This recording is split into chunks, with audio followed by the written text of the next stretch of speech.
All right, hello. Thank you for watching my presentation on the book that I read for this class. I read The Mentor Leader by Tony Dungy. I'm Sam Tweeden, and I'm going to bring you through a little review of what the book is all about. So first, just a little bit of background behind who the author is. The author is Tony Dungy, as I mentioned before. Um, Most of you have probably at least heard of him before. If you're a big sports fan like me, you obviously know his story. But he went to the University of Minnesota here and played football here at the U of M. He was a professional football player from 1977 through 1980. He was an assistant coach then in the NFL right when he was done playing from 81 to 95. And then he was a head coach first at Tampa Bay and then Indianapolis. He won 2 Super Bowls, one with Tampa Bay, one with Indianapolis. So he's obviously a great leader. And what he specializes in, the way he leads is that he's a mentor leader. So that's kind of what his book is all about. If you know anything about Tony Dungy, you know that he's a players coach. So he is much more team oriented. He's more concerned about the well-being of the players versus the goal. He really brings people along, and the players, whoever plays for him, usually loves playing for him. People disagree about what the most effective way is to lead, but Tony Dungy is a pretty good example of how you can lead in this model. He also has a writing career, so he wrote this book, Mentor Leader, and he also has 2 other books that are out. One of them is called Uncommon, that I've read as well. And for guys, I would recommend it. It's just about how to be a better Christian man, a better brother, father, husband, whatnot. And he's also a motivational speaker. So he came to Bethel campus 2 years ago. I believe it was 2 years ago, and spoke. I was there for that too. I'm sure a lot of you were at least heard that he was there, and I really appreciate what he had to say then too. So the book is really divided up into these 9 parts. They all start with the letter M. So I'm just going to run through those. I have a slide for each of those parts. The first is the mandate of a mentor leader. So this is kind of what, if you want to be a mentor leader, you have to take these things into consideration. This is kind of what you need to do.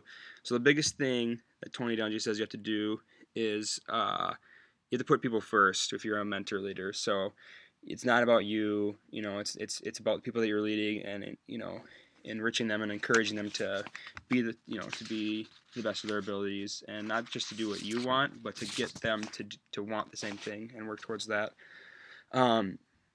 He also mentions that it's important to strive for a significance in life. So it can be tough if you're trying to motivate somebody to be to their best ability if you don't have significance in that action. Like, the people who are following you, who you want to develop, aren't going to want to go towards that goal. And then it's also important to keep an eternal perspective.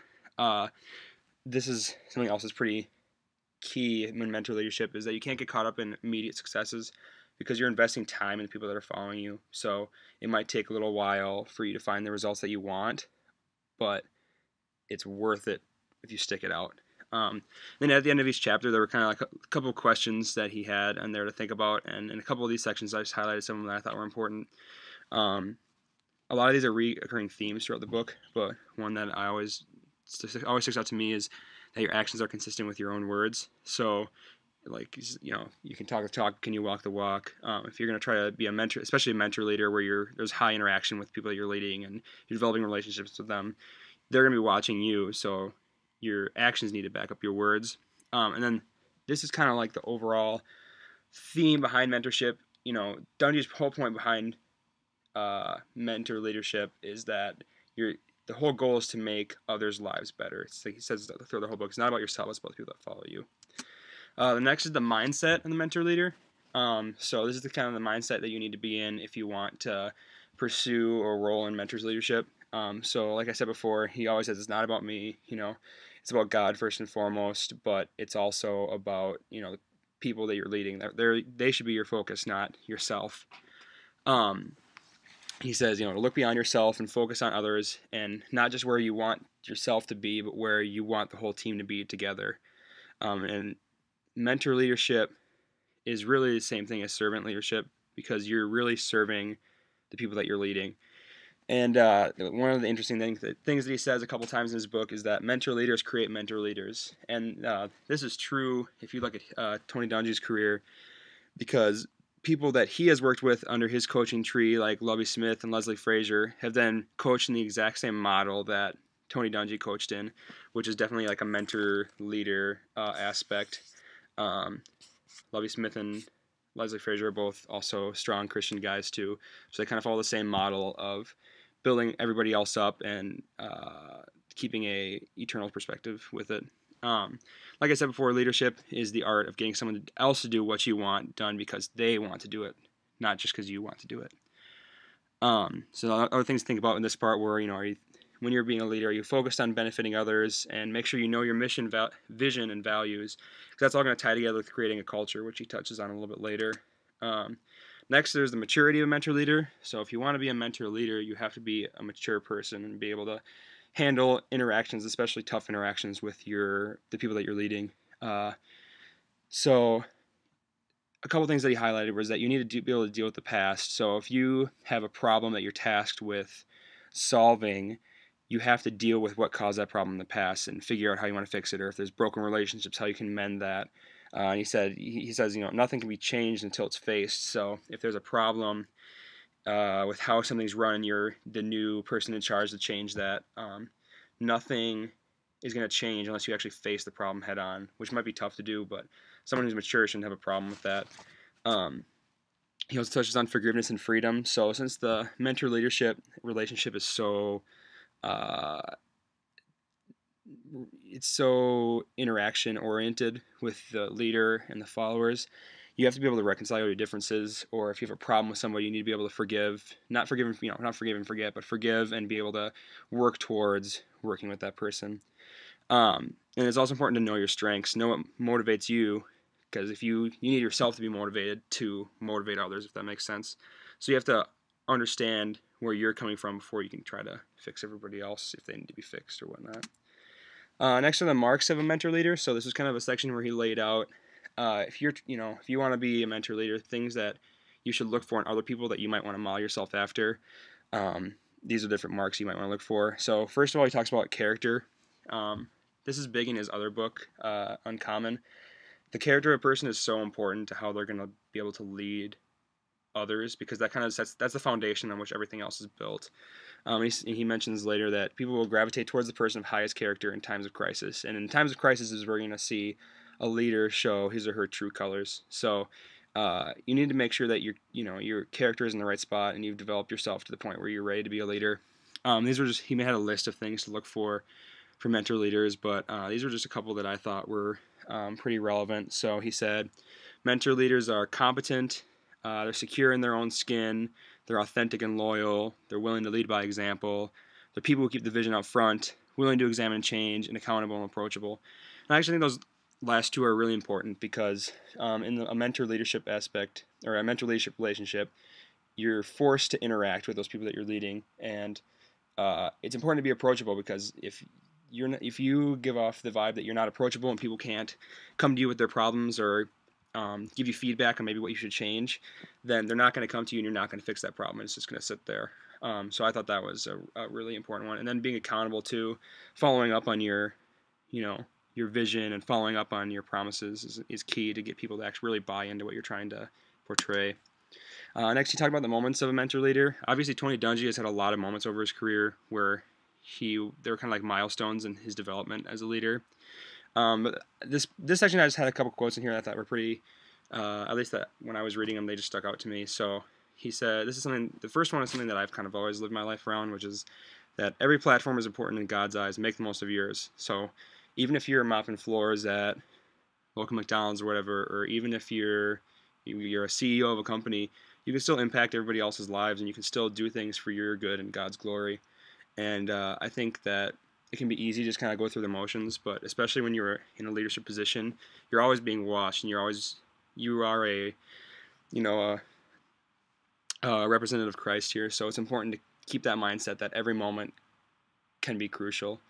And then he also talks about how not everyone's going to have the same impact as a leader. So just like I said before, if you're in a very low position somewhere, you might not have the same impact as maybe a high up official will, but you can still do what you're doing to the best of your abilities. He also says, opportunities may arise when least expected. So again, same mindset of always being prepared to that people might be watching you and that you could be in a leadership position, and that we're all role models for somebody. So we all have some people that look up to us, especially in leadership positions. We're a role model to all the people that are following us. So it's just this whole chapter was an encouragement to just keep on keeping on, I guess, and make sure you're consistent and diligent with your leadership practices. So next is the model of a mentor leader. So this is kind of the section laid out things to strive for in your pursuit of mentor leadership. So Dungy discusses the importance of being known by your words and actions. So kind of like the cliche of being able to talk the talk and walk the walk, like I mentioned before, applies here, where you can say all you want, but people are going to really follow a person that acts upon their own goals that they set. Be known by your faith and known by your legacy. He ties in the Bible a lot in this book, and he references his faith in Christ a lot in this book, which I thought is kind of cool. And your faith can almost be something that, even if people don't agree with you on your faith, it can be something that people can look at and say, all right, this person, they have something they believe in, and they're pretty, they stick to it, so I can be pretty sure that whatever they're telling me, they're being authentic about, and they're going to probably stick to this too. And then, being known by your legacy can be tough if you're just starting out in a position, but people like to see results. So you don't want to focus on results, like I said before, but having things you've done in the past to be able to point to when people are following you is nice, because that's what catches their eyes. And some other things to consider are, make sure what you're saying is consistent with your philosophy, and that, because people are always listening and they're always looking for reasons to be critical and whatnot. Be consistent and let your legacy do the talking. Let your actions do the talking, really. Actions speak louder than words, and I think Dungy would agree with me on that. So next is the means of a mentor leader. So this is kind of how you want to create the mentor leadership.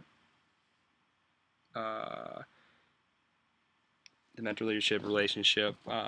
Basically creating a culture, because the culture is going to permeate everything. So you want to create a culture that sets the tone with whatever you are going about, and creating a culture of approachability, like I said before, of being driven, being accountable with each other is important. He also talks about diversity and how it can enhance your leadership capabilities, because you bring a good viewpoint as a leader, but there's so many other viewpoints out there that you might not have considered. So it's important maybe to have diversity on your team, especially in a mentor leadership capacity where you're interacting so much with people that are following you.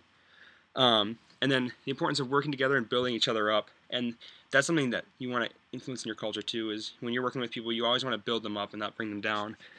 And you want the culture that you set to be the same too, so the people that are following you are building each other up and not bringing each other down. Because it's a two-way street here, and everybody has an impact in this relationship.